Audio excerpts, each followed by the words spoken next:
Welcome back, guys. Amazing Ampharos here with part 8 of my Final Fantasy IV, the After Years Blade. Here, I'm going to be trying to get very deep into Rydia's tale. Hopefully, I'm going to get near the end. Though before I go anywhere, I need to do this little weird. Since Luca is equipped with the tomahawk, and since I no longer have 4 characters in my party, I might as well put her in the back row and take that little bit of extra defense to help me out.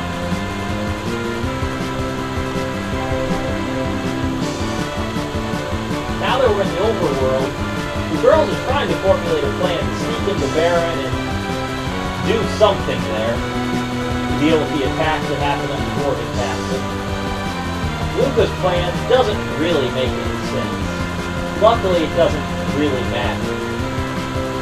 We're really just down here to check out this black chocobo that Hal was flying to the cave, and watch Luca get jealous because he's taking the girl with him. Callum was a fantastic character, but it's going to be a minute before you guys get to see that. For now, we have a much more pressing concern, which is that Calca and Brina no longer seem to like us. That's just fine by me, because, to be honest, I didn't really like them either. This would be really simple, except Luca has this really silly idea that she needs to take care of it herself. So Rydia's not allowed to have it.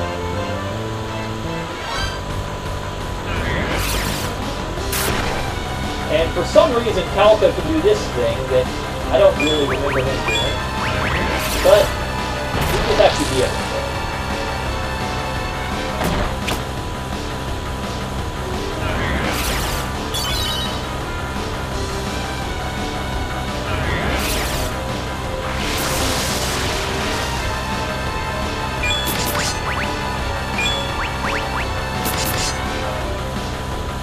The main idea is you just need to get 3 big throws onto Calca in the fight before she can do too much damage to her.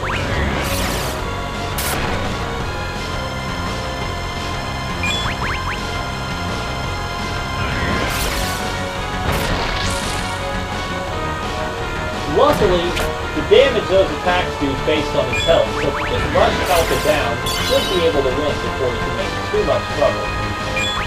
Brina by herself, and Full Moon with just her physical against your back row characters, has no real ability to do damage.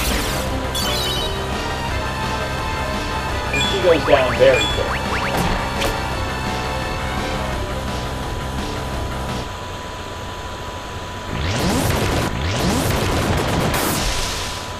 And thus is the end of Calca Brina.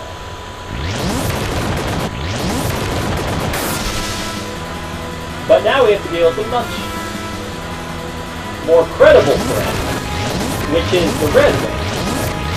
When you consider that Luca's plan to sneak into Baron really sucks, it's really not surprising we're getting attacked.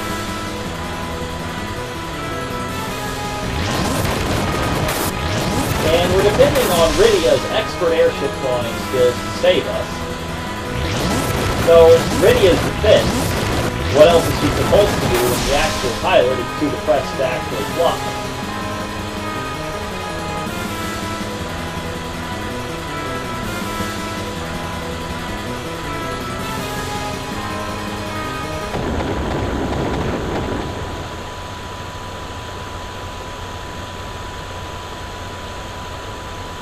The good news is, another could-be fatal situation is survived by our heroines. The bad news is that our airship just got shot down.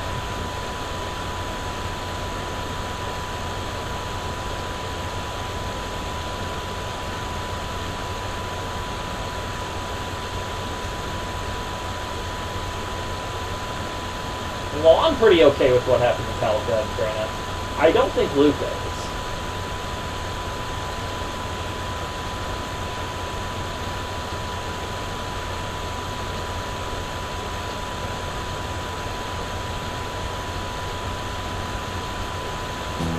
Though luckily, Rydia is not only competent, but she also is a great motivational speaker.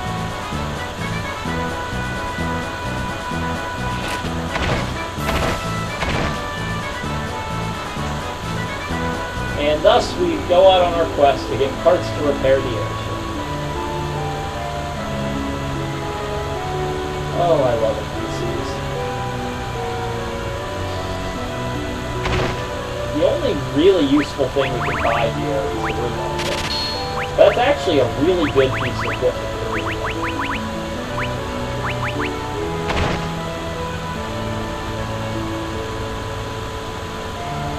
Now I need to stop by the inn. We want to stay in the inn twice, because the dungeon is very dangerous in Waiting Room, and it's better if we just don't deal with that. And we don't have much money left, but what we do have we're about to blow, because I'm going to be running from a lot of encounters in the next dungeon, and I'll lose all my money anyway. So I might as well spend it all, and get a couple high potions, and why not a thing?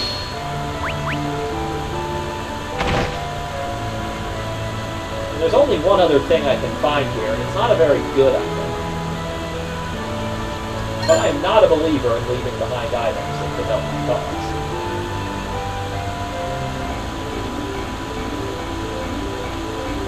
Not that way. You're going to see a theme emerge real quickly in this dungeon, and that's that I am going to run from everything.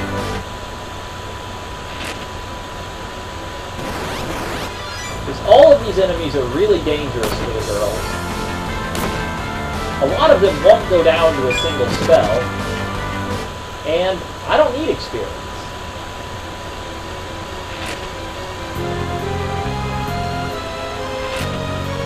So I just have to loot the treasure, keep on running.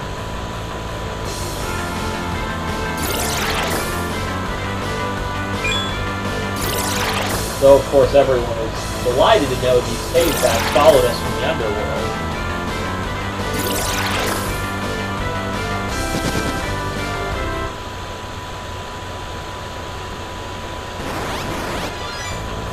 Preemptives are always very nice.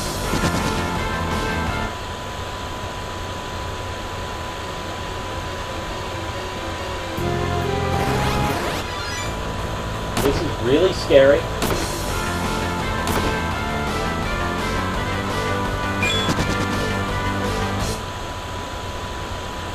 Luckily, if I can just survive a little bit longer, I get a full heal right here.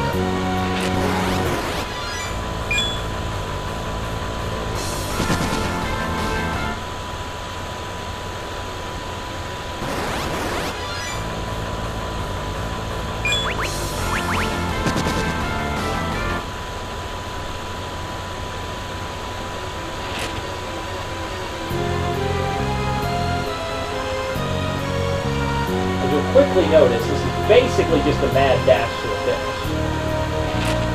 And that door up there just leads to a save point that I'm not going to use. So I'm going to save myself a little trouble and not go up that way.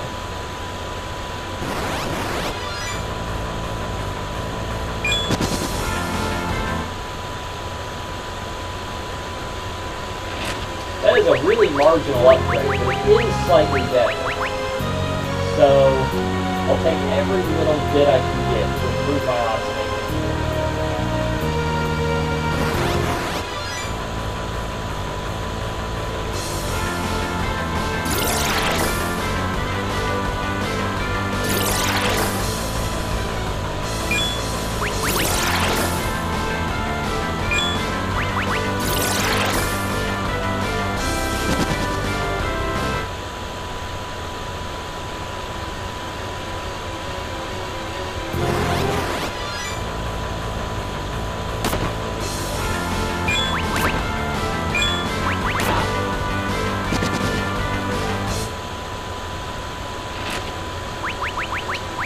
This'll give Luca a nice defensive upgrade. The enemies in this room are pretty strong, so that's really nice to pick this up early.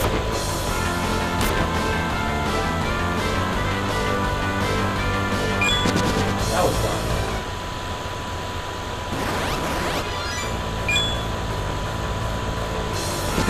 As you can see how much I'm running, I could have brought in a 10,000 gold skill and I'd be out by the time I was out.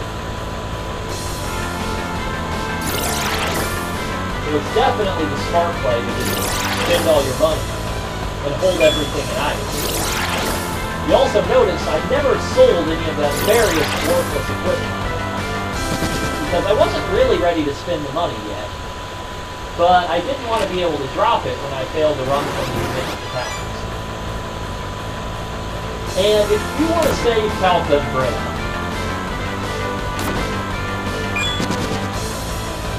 you have to go through that door I'm going to skip and fight random encounters for a couple of hours until you get 2 very rare drops.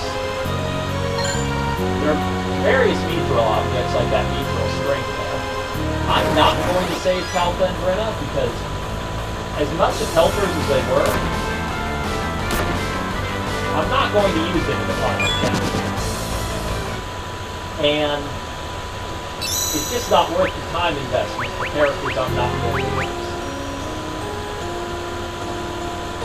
So now I'm at the end of the dungeon, and I'm going to double tent to get ready for the bosses. Yes, bosses plural. But there's a lot that can go wrong in this fight, so I'm actually going to break the segment here, and I will see you guys next time.